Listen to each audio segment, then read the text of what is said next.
So let's study about vernier caliper. The main parts of this is the main scale, and here we can see division up to 0 to 150. Then there is this is the vernier scale. Here in the vernier scale, if you make a close look, you can see that there are 20 divisions. And what it does is the least count of this main scale, that is 1 mm, is divided into 20 parts such that we are able to get a least count of 0.05 mm by this vernier scale. So here this is main scale, this is vernier scale, and this part is called a movable part. This is the sliding part, and here these two are fixed jaws, this is the moving jaws.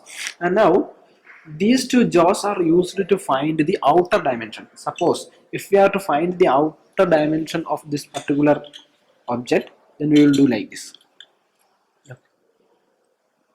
Now what we do is, here we will look, here the zeroth position, the zeroth position comes after 44. It haven't reached 45, but it have crossed 44. So what we will do is, we will look into that division which coincide. So look here, the first division in the vernier scale which coincide with the division in the main scale is 4 is coinciding with the main scale. 4 means before 4 there are 8 division. That means 8 into least count 0.05. For each division there is 0.05 mm. So 8 into 0.05, that is 0.4. So 0.4 mm. So already we have from the main scale the reading is 44.